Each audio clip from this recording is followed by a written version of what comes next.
You got 50 states, right? Each state have their own sovereignty. Each state have their own constitution. Their own government. They own the state attorney and so on, right? So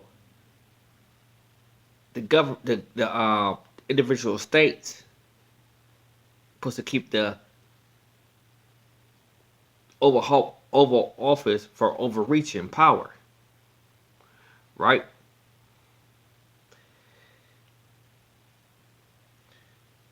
Let me tell you why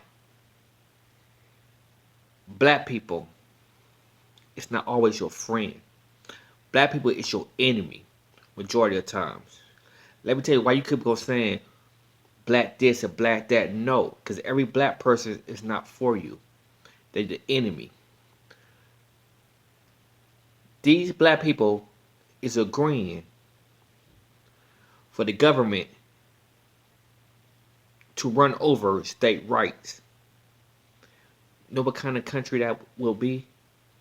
That will be a communist country. That would be a dictatorship country where the government rules everything. You don't have no more. They talking about having the. Once you open that Pandora's box, it's dangerous. These black men are agreeing for president for I ain't gonna say him for Joe Biden to have the ability to run over states' rights. That means there's no more states' rights. That means they're destroying the Constitution. Let me play a video. Or let me finish. And I'll let you listen to the attorney too.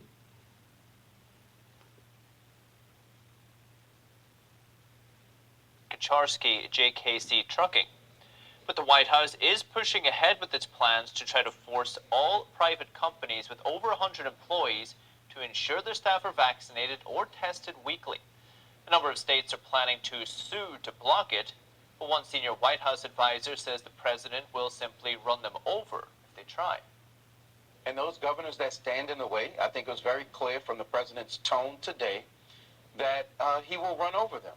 And it is important, and it's not for political purposes. It's to save the lives of American people. And so we won't let one or two individuals stand in the way. President Biden unveiled a plan yesterday to impose either vaccination or frequent testing on over 80 million workers. It doesn't seem to matter if a person has natural immunity to the virus after being infected.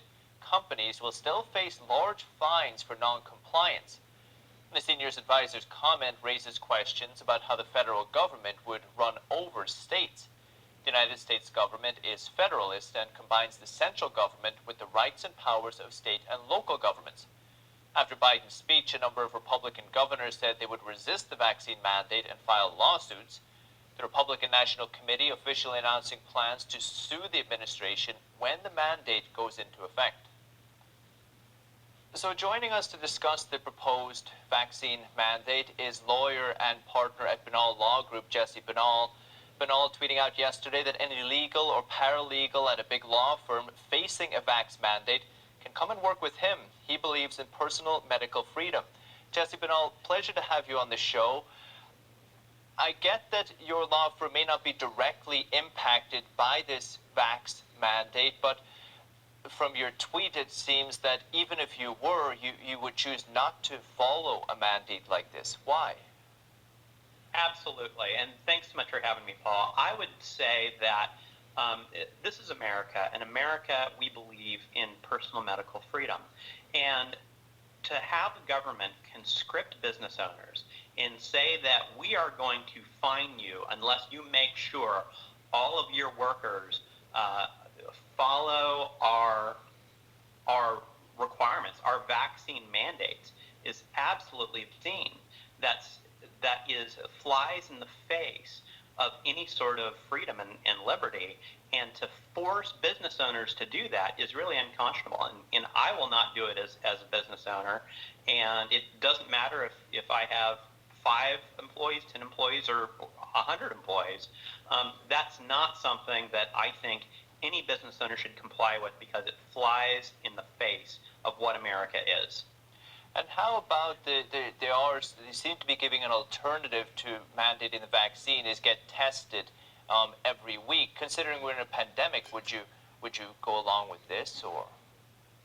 Absolutely not. First of all, that's putting the burden on employees, a substantial burden on employees to go out and find some way to get tested and pay an exorbitant cost to get tested every single week.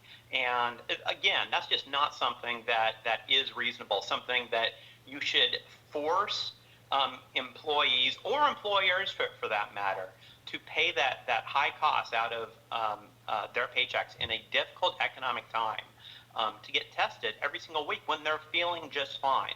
That's not a reasonable request by the government. And for instance, a lot of my employees, they work remotely. There's no need for them to get tested every week.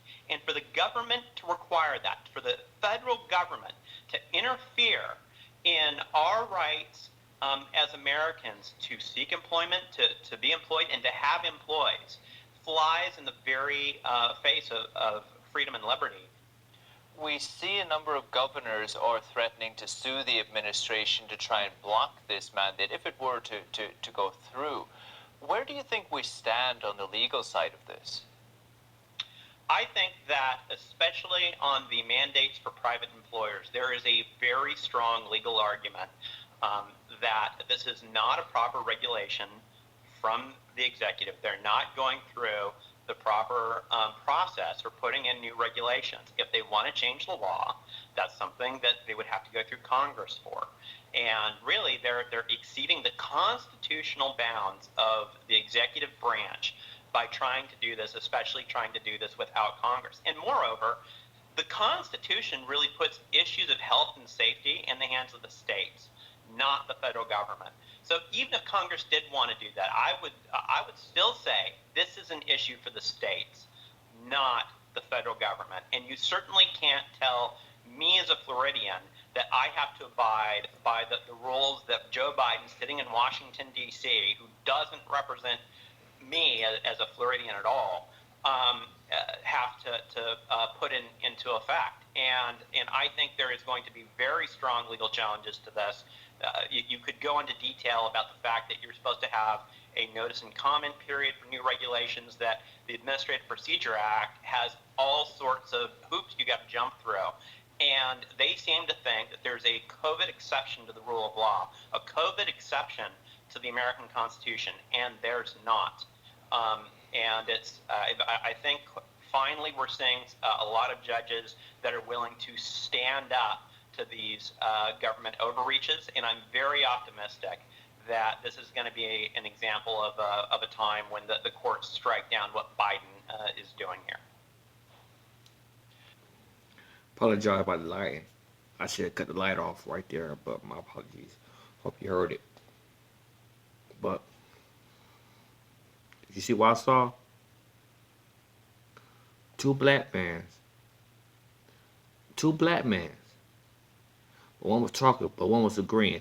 Two black men telling you the government should take over state rights.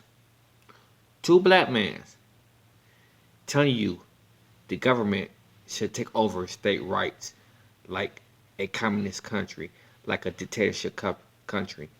A white man telling you, no, it's not. That's not right.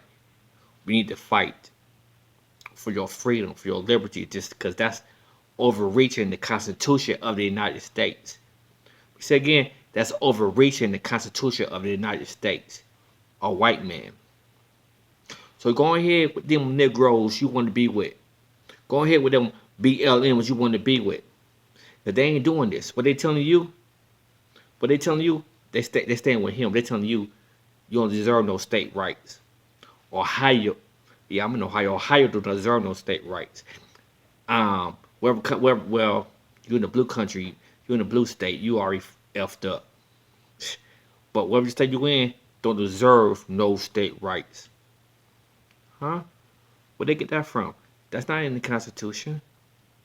They trying to destroy the Constitution. with this right what yes, they are. And you agreeing with it. And you are agreeing with it. Because more likely, you're not gonna listen to this. Most likely you gonna go out there and still vote for them Dems. Or are you?